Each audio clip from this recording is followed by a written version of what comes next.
اگلے دن صبح ہوئی، اگلے دن تو یہ حال ہو گیا کہ آپ جب کوفے کی جامع مسجد میں ظہر کی نماز کے لیے گئے تو 5-7 ہزار آدمی نماز پڑھنے آیا، اور جب مغرب کا وقت آیا تو لوگوں نے چند ہزار لوگ رہ گئے، نماز کی نیت باندھی۔ توجہ کرنا میری بات پہ، ایک مسئلہ بھی سمجھ میں آئے گا۔ لوگوں نے نماز کی نیت باندھی تو حضرت مسلم بن عقیل امامت کر رہے ہیں، ہاتھ باندھے ہوئے ہیں، تو بہت سارے لوگوں نے پیچھے ہاتھ چھوڑ دیے۔ ایک بندے نے دوسرے سے پوچھا وہ ہاتھ کیوں نہیں باندھتے؟ کہنے لگے اگر عبید اللہ ابن زیاد کے کسی بندے نے دیکھ لیا نا تو ہم اسے کہیں گے ہم تو نماز پڑھ ہی نہیں رہے تھے، ویسے ہی کھڑے تھے، ہاتھ ہی نہیں باندھے سرے سے۔ جب نماز کی امامت باندھی تو 10-11 صفیں تھیں۔ جب مسلم بن عقیل رضی اللہ تعالیٰ عنہ نے سلام پھیرا تو پیچھے بندہ ہی کوئی نہیں تھا۔ حضرت مسلم بن عقیل کو گرفتار کیا گیا۔ عرب کا رواج تھا دشمن کو سخت سزا دیں تاکہ باعث عبرت بنے۔ بہت اونچا مینار تھا کوفے کا، گورنر ہاؤس کا، اوپر لے جا کے جناب مسلم بن عقیل کو زمین پہ گرایا گیا، اور جب وہ شہید ہو گئے تو شہید ہونے سے ایک رات پہلے وہ خط لکھ چکے تھے امام حسین کو کہ آپ آ جائیں، حالات بڑے اچھے ہیں۔ خط ملا تو امام حسین مکے سے کوفے کی جانب چل پڑے۔ امام علی مقام رضی اللہ تعالیٰ عنہ جب چل پڑے، تشریف لا رہے تھے تو رستے میں فرزق شاعر ملا، بڑا محب اہل بیت تھا۔ رستے میں ملاقات ہوئی، اللہ اکبر، حضرت مسلم بن عقیل جب گرایا شہید ہو گئے تو پھر اس نے اس طرح کیا کہ آپ کی لاش کو لٹکا دیا چوک میں۔ لوگ دیکھتے تھے تو عورتیں بچوں کہتی تھی تو نے باہر نہیں نکلنا، ہم نے نہیں امام حسین کے ساتھ چلنا، بس بڑا خوف ہے، کوئی بندہ نہ باہر نکلے، کوئی نہیں ضرورت، ہمیں حالات بہتر ہوگی تو دیکھی جائے گی۔ آج کتنے لوگ ہیں، کتنی دیگیں پکی، کتنی نیازیں بٹی، کیا کچھ ہوا؟ آپ ناراض نہ ہونا، میں آپ میں سے ہوں، آپ مجھ سے ہیں، یہ بات آپ کی نہیں میری سب کی ہے۔ آج بھی اگر امام حسین کے نام پہ جان دینے کی باری آئے گی تو دیگیں رہ جائیں گی۔ ناراض تو نہیں ہو گئے آپ لوگ؟ فٹافٹ مائیں کہیں گی باہر دی جانا، بالکل پتر سانو کی لگے، سارا دن کوئی ہمارے لیے؟ وہ پیر صاحب تو کرتے رہتے ہیں باتیں، ان کا تو کام ہے، خبردار ہم نے نہیں جانا۔ دیگیں دینے کو سارے تیار ہیں، جانے دینے کو تیار ہونا۔ ناراض ہو گئے آپ لوگ؟ چلو کوئی نہیں، ہو جاؤ، خیر صلی اللہ ہے، بات تو ٹھیک کر رہا ہوں نا۔ حضرت امام حسین رضی اللہ تعالیٰ عنہ نے فرزق شاعر رستے میں ملا تو امام حسین کو کہنے لگا کہاں جا رہے ہیں؟ فرمایا میں کوفے جا رہا ہوں۔ کہنے لگا حضور نہ جائیے گا، لوگوں کے دل آپ کے ساتھ ہیں، تلواریں آپ کے ساتھ نہیں۔ سیدنا امام حسین رضی اللہ تعالیٰ عنہ کو آ کے کہا حضور وہ سارے کوفے والے مانتے ہیں کہ بات حسین کی ٹھیک ہے لیکن آپ کی سپورٹ نہیں کریں گے۔ اور اگلی بات فرزق نے یہ کی کہ حضور میں حضرت مسلم بن عقیل کی لاش کو لٹکی ہوئی دیکھ کے آیا ہوں کوفے کے چوک میں، بڑا ہی خوبصورت فکرہ ہے امام حسین کا۔ فرمانے لگے میرا بھائی لٹکا ہوا تھا، کہیں کسی کے آگے جھکا تو نہیں تھا؟ لٹکا ہی تھا نا، کہیں جھکا تو نہیں کسی کے آگے؟ کہا حضور نہیں۔ تو آپ فرمانے لگے اگر مسلم بن عقیل لٹک گیا تو حسین بھی لٹک جائے گا، لیکن جھکے گا۔ حضرت امام حسین تشریف لائے، بچوں سمیت آئے۔ حر بن یزید ایک شخص تھا، حر بن یزید ایک مختصر سا لشکر لے کے اس نے امام حسین کو ایک جگہ پہ روکا، پھر دوسری جگہ پہ روکا، بالآخر تیسری جگہ پہ روکا تو امام حسین نے فرمایا جگہ کون سی ہے؟ کہا حضور کرب و بلا۔ فرمایا بس یہی خیمے لگا دو، یہی۔ حضرت سیدہ زینب نے پوچھا امام حسین سے کہ سارے زمانے نے روکا ہے، ٹھیک ہے آپ حق پہ ہیں، یہ بھی سب نے کہا آپ حق پہ ہیں، پر روکا بھی سب نے، آپ روکے کیوں نہیں؟ تو ابن کثیر اور ابن اسیر لکھتے ہیں کہ امام حسین رو پڑے، کہنے لگے بہن میں رک جاتا پر میں نے رات کو نانا مصطفیٰ کو خواب میں دیکھا ہے۔ تو حضور نے فرمایا حسین اگر آج یہ رواج پڑ گیا نا یزید جیسے لوگوں کا تو قیامت تک پڑا رہے گا، پھر لوگ کہیں گے کوئی نکلا نہیں تھا تو ہمیں بھی نکلنا، پھر لوگ ظالموں کے سامنے گردنیں جھکانے کے عادی ہو جائیں۔ میں کہتا رہتا ہوں، کہہ رہا ہوں، کربلا کی جنگ کفر اسلام کی جنگ نہیں، کفر اسلام کی جنگ نہیں کربلا کی، کیونکہ یزید تو بڑا پکا نمازی تھا، خطبہ دیتا تھا وہ تو۔ جب امام حسین رضی اللہ تعالیٰ عنہ نے کربلا کے میدان میں جمعے کا دن تھا تو یزید کے سامنے کو بات کرنی شروع کی، عمر بن سعد کے سامنے، تو عمر بن سعد کہنے لگا حسین زیادہ باتیں نہ کر، ہمارا جمعہ لیٹ ہو رہا ہے، جنگ کے لیے تیار ہو، فٹافٹ آ۔ اہل بیت نبوت کو قتل کریں گے اور قتل کے بعد پھر نماز پڑھیں گے اور پھر کہیں گے اللہم صلی علی محمد وعلی آل محمد، اسی نماز میں پھر درود بھی پڑھیں گے۔ یہ کیسا مرتبہ ہے، کیسا انداز ہے۔ دوستی قاتل سے بھی، مقتول سے یارانہ بھی۔ امام حسین نے حر بن یزید امام حسین سے کہنے لگا مجھے حکم ہے آپ کو روکنے کا، آپ آگے نہیں جا سکتے۔ امام صاحب نے فرمایا وجہ؟ زمین اللہ کی ہے۔ اس نے کہا آپ بیعت نہیں کر رہے، یزید کی حالات آپ کے حق میں درست نہیں ہیں، آپ نہیں جائیں گے۔ امام روک گئے۔ ظہر کی نماز کا وقت ہوا تو حضرت علی اکبر امام حسین کے بڑے صاحبزادے، انہوں نے اذان ظہر پڑھی تو حر بن یزید کے لشکر نے امام حسین کے پیچھے نماز ادا کی۔ کہا بھئی تم مقابلے میں آئے ہو، نماز پیچھے پڑھتے ہو؟ کہا حضور مقابلہ تو تلواروں سے کر رہے ہیں، پر ہمارا دل تو مانتا ہے نا کہ مصطفیٰ کا نواسہ بڑی شان والا ہے۔ حر بن یزید نے 3 نمازیں لشکر سمیت امام حسین کے پیچھے پڑھی ہیں، 3 نمازیں، ظہر اثر اور مغرب۔ پھر امام حسین کے سامنے شرائط پیش کی کہ آپ کو یہاں گھیر لیا گیا ہے، یہاں آپ بیعت کریں گے، یہاں جنگ کریں گے، 2 ہی باتیں۔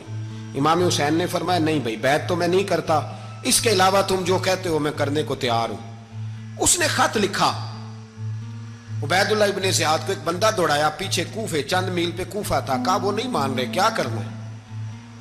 تو حسین ابن علی ہے، میں زیادہ دیر انہیں روک بھی نہیں سکتا۔ انہوں نے پیغام دیا حر بن یزید کو کہ کرنا کچھ بھی نہیں، ان کا پانی بند کر دو، بلیک میل کرو، کھانا پانی نہیں ملے گا، چھوٹے چھوٹے بچے ہیں، خود ہی مان جائیں گے۔ حضرت امام علی مقام کے بارے میں حر کے پاس جب یہ پیغام آیا تو حر کہنے لگا میری طبیعت نہیں مانتی حسین پر پانی بند کروں، دل نہیں مانتا۔ جب یہ لفظ کہے نا دوبارہ تو پھر عبید اللہ ابن زیاد نے عمر بن سعد کو 10,000 آدمی دے کے بھیجا۔ کہا حر بن یزید لچک دکھا رہا ہے حسین کے حق میں۔ ایک رے کا علاقہ تھا، بڑی وہاں فصل ہوتی تھی، لوگ کوشش کرتے تھے وہاں کا گورنر بننے کی، کوشش کرتے تھے۔ تو عبید اللہ ابن زیاد کہنے لگا تمہیں رے کی گورنری ملے گی، سب سے سرسبز و شاداب علاقہ، تمہیں وہاں کا گورنر بنایا جائے گا اگر حسین کے خلاف لڑو گے۔ یہ اتنی زبردست ہوتی ہیں گورنریاں کہ گورنریوں کے لیے لوگ نسل رسول کے خلاف بھی نکل آتے ہیں۔ یہ اتنی تگڑی ہوتی ہیں، اتنی جلدی وفاداریاں بدلتی ہیں۔ وقت اتنا نہیں کہ میں مزید تفصیل میں جاؤں۔ امام حسین کو روک لیا گیا، عمر بن سعد نے روک لیا۔ 1 محرم کو امام آئے، 7 محرم تا روکا گیا، 7 محرم کو پانی بند کر دیا۔ جانور پانی پیتے تھے، گھوڑے پیتے تھے، کتے پیتے تھے، لیکن مصطفیٰ کے گھرانے کو پانی پینے کی اجازت 3 دن تک پانی بند رہا۔ 9 محرم کو عمر بن سعد نے اور لوگ بلائے۔ شمر ایک بڑا سخت آدمی تھا، سنگ دل بدبخت، جس نے حضرت علی اصغر کے گلے پر تیر مارا تھا، وہ اور لشکر لے کے آیا۔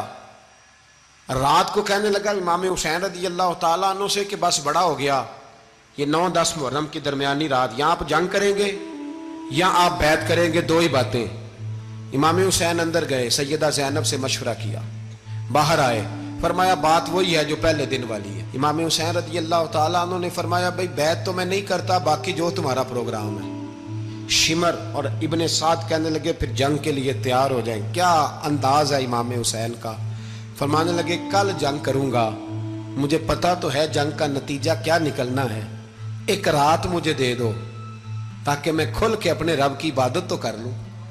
حسین نے جانا ہے، مجھے پتا ہے کل رزلٹ 72 اور 22,000 کا کیا 1 رات مجھے دو، میں مالک سے راز نیاز تو کروں، میں گویا اس سے پوچھوں تو صحیح کہ مالک میرے والد بھی شہید ہیں، بھائی بھی شہید ہیں، نانا کو بھی دکھوں میں دیکھا ہے، تو اب میری باری ہے تو مالک میں حاضر ہوں، مجھے موقع تو دو، اس لیے کہ میرے نانا نے بدر میں بھی ساری رات عبادت کی تھی، صبح مجھے موقع دو۔ اور دنیا کا اصول ہے جب کوئی موقع مانگتا ہے تو دیا جاتا ہے۔ یہ دونوں کہنے لگے کوئی موقع نہیں۔ حر بن یزید پیچھے سے بولا، کہنے لگا نہیں بدتمیزی نہ کرو، حسین کو موقع دو، تمہیں دینا پڑے گا۔ موقع دیا۔ حر بن یزید نے پھر منت کی، کہا حضور آپ مہربانی کرے مان جائیں۔ فرمایا ماننے والا کھاتا کوئی نہیں، یہ بڑا مشکل کام ہے بھائی، ضمیر کا سودا اب تو عام ہو گیا، بازار لگتے ہیں، ریٹ لگتے ہیں، اپنی اپنی چاہتوں پہ لوگوں نے اپنے اپنے انداز سجائے ہوئے۔ کوئی آدمی بس اچھے طریقے سے نام لے لے تو بس ہم اس کے پیچھے چل جاتے ہیں، اب تو عام ہو گیا یہ معاملہ۔ امام حسین نے فرمایا ہو ہی نہیں سکتا، ممکن ہی نہیں ہے۔ ساری رات عبادت میں گزری، ریاضت میں گزری۔ تہجد کا وقت ہوا تو گھر والوں کو بلایا، فرمایا دیکھنا تمہاری سی کی آواز نہ باہر آئے، خبردار سی کی آواز نہ آئے۔ اور امام زین العابدین سے فرمایا تو بیمار ہے، تو جہاد نہیں کرے گا، لیکن خیال رکھنا پیچھے۔ اور بڑی قیمتی بات بتا رہا ہوں، ہماری بیویاں کسی کے گھر میت ہو جائے تو 4 دن بخار نہیں اترتا۔ امام علی مقام نے سیدہ زینب سے فرمایا تو بڑی ہے، میری بہن ہے، پیچھے سارے بچے ہیں، جوان ہیں، ان کے حوصلے تیری ذمہ داری ہیں۔ صبح جنگ کا طبل بجنے لگا، فجر کی نماز پڑھی، سورج چڑھا، 10 محرم کا دن، جمعے کا وقت، جناب سیدنا امام حسین رضی اللہ تعالیٰ عنہ نے ریت پر سجدے کیے، لمبے سجدے، لمبی نماز، سورۃ الشمس کی آیات دوسری رکعت میں پڑھی تو سارا کربلا گونجنے لگا۔ کیا انداز تکلم تھا امام علی مقام کا۔ نماز مکمل ہوئی تو حور بن یزید، عمر بن سعد اور شیمر سے کہنے لگے واقعی حسین سے لڑو گے؟ پتہ نہیں کون ہے۔ قُلْ لَا أَسْأَلُكُمْ عَلَيْهِ أَجْرًا، تم نے نہیں پڑھا إِلَّا الْمَوَدَّةَ فِي الْقُرْبَى، تمہاری آنکھیں بند ہیں، الحسن والحسین سید الشباب اہل جنہ، تمہیں نہیں پتا؟ کہنے لگا چپ کر، حکومت نظر آ رہی ہے۔ اور بن یزید کہنے لگے پھر میرا بھی فیصلہ سنو، مجھے حکومت نہیں چاہیے، مجھے جنت چاہیے۔ حکومت نہیں چاہیے۔ امام حسین کی پہلی فتح دیکھیں، اور بن یزید ایڑی لگا کے نا یزید کے لشکر سے نکل کے امام حسین کے لشکر میں شامل ہو گیا، اور پہلا شخص جس نے امام حسین کو روکا، امام حسین کے نام پر پہلا سر بھی اسی شخص نے کٹایا ہے۔ لیکن یزید کی قبر پہ لعنت بھی کوئی نہیں برساتا، اس کا محل تھا بہت بڑا، لیکن جب لوگ کربلا میں امام حسین کو سلام کرنے جاتے ہیں تو قدموں میں حور بن یزید کا مزار بھی بنا ہوا ہے، اس کو بھی سلامی دی جاتی ہے۔ اور اب ہم اکیلا حور بن یزید نہیں کہتے، ہم کہتے ہیں حور بن یزید رضی اللہ تعالیٰ۔ اب ہم اتنی تعظیم کرتے ہیں اس حور کی۔ جناب امام حسین کو میدان میں کھڑا کیا گیا، جہاد کا طبل بجا، پہلے خدام آئے، اور سن لو آج وہ پتہ نہیں بازاری سے لوگ چڑھ گئے اسٹیجوں پہ، بازاری سے، نہ چہرے پہ داڑھی ہے نہ سر پہ کوئی کپڑا ہے، بازاری لوگ ہیں، بھاگ رہے ہیں، بازو چڑھائے ہوئے ہیں، بٹن کھولے ہوئے ہیں، تماشا بنا دیا۔ سننے والوں کا بھی اللہ ہی حافظ ہے، وہ اسٹیج پہ اہل بیت کی شان بیان کرتا ہے، بھاگ کے ادھر جاتا ہے، یہ کوئی طریقہ ہے؟ سننے والوں کا بھی عجیب انداز ہے، ہر بندے کو سننے بیٹھ جاتے ہیں۔ دین مہذب ہے، تہذیب والا ہے، دلائل رکھتا ہے، دین وقار رکھتا ہے، ایسے لوگ اب دین بیان کریں گے؟ حضرت سیدنا امام حسین رضی اللہ تعالیٰ عنہ صبح جب جہاد کا وقت آیا، پتہ ہے کون کون تھے کربلا میں؟ امام حسین کے ساتھ امام حسین کے 4 بھائی تھے کربلا میں۔ کتنے؟ بول کے بتائیں۔ حضرت علی کے 4 بیٹے، عباس بن علی، جن کو حضرت عباس کہا جاتا ہے نا، علمدار، یہ حضرت علی کی دوسری زوجہ میں سے۔ عباس بن علی بھی تھے، اور ابو بکر بن علی بھی تھے، عمر بن علی بھی تھے، عثمان بن، یہ حضرت علی کے بچوں کے نام ہیں۔ یہ آپ کے شہزادے امام حسین کے ساتھ شہید ہوئے، ان کا نام صرف اس لیے نہیں لیا جاتا کہ ان کا نام خلفائے ثلاثہ کے نام پہ، حضرت علی نے اپنے یاروں کے نام پہ رکھا ہے، تو تم نے کربلا کے میدان سے خارج کر دیا۔ یہ تینوں شہزادے حضرت جناب سیدنا امام حسین کے ساتھ تھے، یہ بھی شہید ہوئے۔ حضرت جناب زینب امام حسین کی سگی بہن ہے، ان کے 2 بچے تھے، اون و محمد۔ جب امام حسین میدان میں جانے لگے تو جناب زینب بچوں سے کہنے لگی نہ، پہلے بھائی نہیں جائے گا، پہلے بھانجے جائیں گے۔ 2 بچے شہید ہوئے۔ حضرت قاسم بن حسن امام حسن کے بیٹے تھے، وہ جب میدان میں جانے لگے تو امام حسین نے کہا نہیں بھائی تو نہیں جائے گا، تو میرے بھائی کی نشانی ہے، میں جاؤں گا۔ تو حضرت قاسم بن حسن نے ایک تعویذ کھول کے دیا کہ ابا جی میرے والد نے کہا تھا جب بڑی مشکل آ جائے تو تعویذ کھول کے دیکھنا، تو آج بڑی مشکل آئی ہے تو میں نے تعویذ کھولا ہے، تو یہ دیکھیں کیا لکھا ہے، یہ تو رکا ہے، تعویذ ہے ہی نہیں۔ جب کھول کے دیکھا تو اس پہ لکھا تھا قاسم اگر حسین پہ کوئی کڑا وقت آ جائے تو بیٹھ کے آگے آگے رہنا، اگر کڑا وقت میرے بھائی پہ کبھی آ جائے نا، دیکھنا اس کے آگے آگے چلنا، اسے حسن کی کمی نہ محسوس ہو، پائیاں جہاں ساک نہیں کوئی جے وچ خار نہ ہوئے۔ سیدنا امام حسین پہلی دفعہ کربلا میں اس وقت روئے جب یہ رکا، آپ نے دیکھا تو فرمایا ٹھیک ہے، اگر حسن کی یہ وصیت ہے تو میں نے زندگی میں اگر ان کی ہر بات مانی ہے اب بھی مانوں گا، تمہیں اجازت ہے۔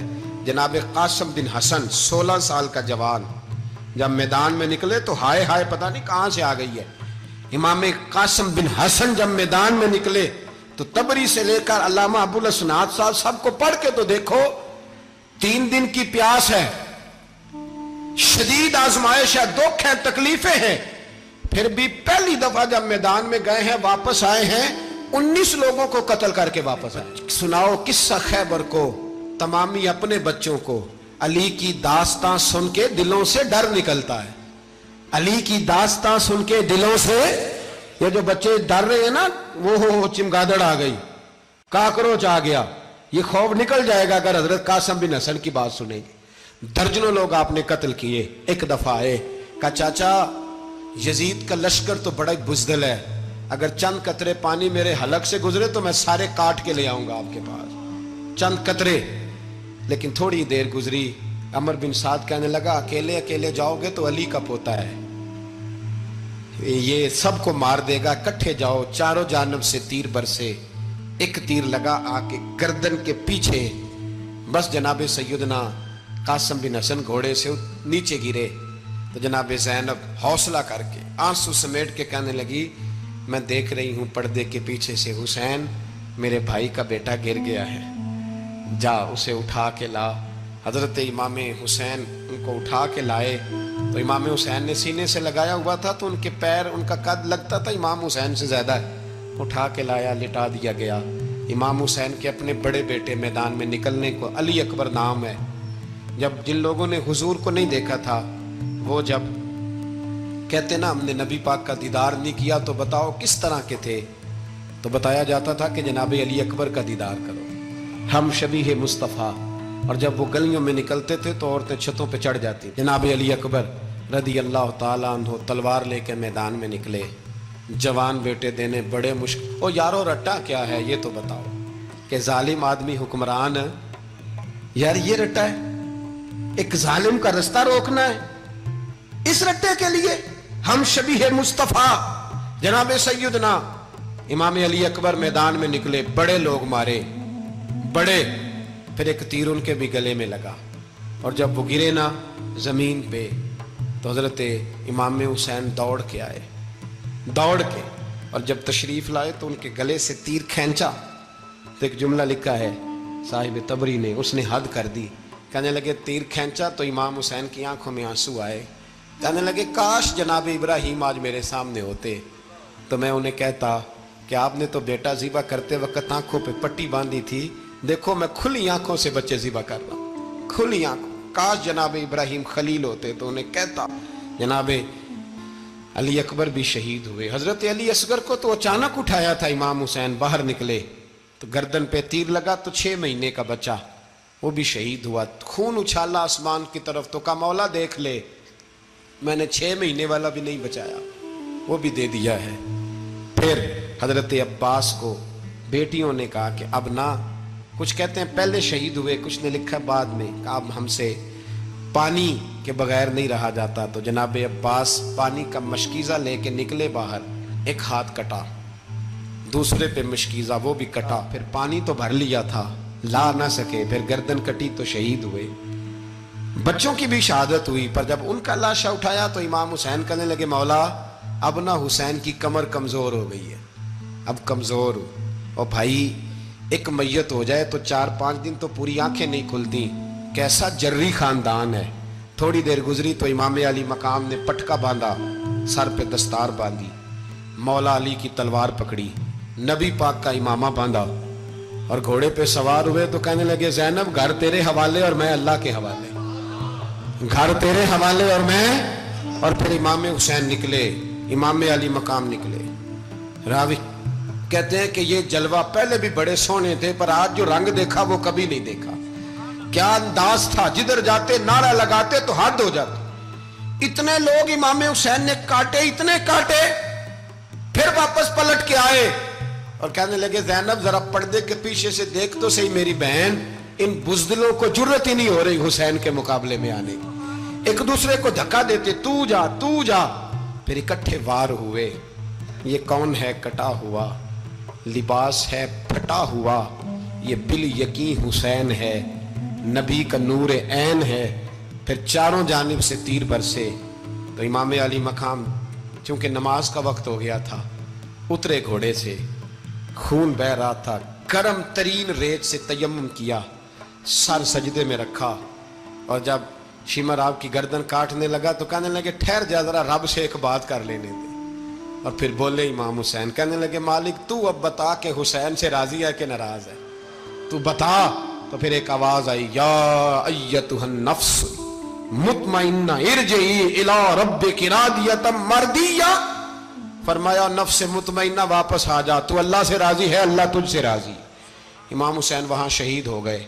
اب یہ قافلہ امام حسین کا سر کاٹ، ذرا دیکھنا غور کرنا، سر کاٹ کے نیزے پہ رکھا ہے، جسم کربلا میں پڑا ہے. عورتوں کو گھوڑوں پہ بٹھا کے لے جایا گیا یزید کے دربار میں. یزید پہلے عبید اللہ ابن زیاد نے بدتمیزی کی، پھر یزید نے کی.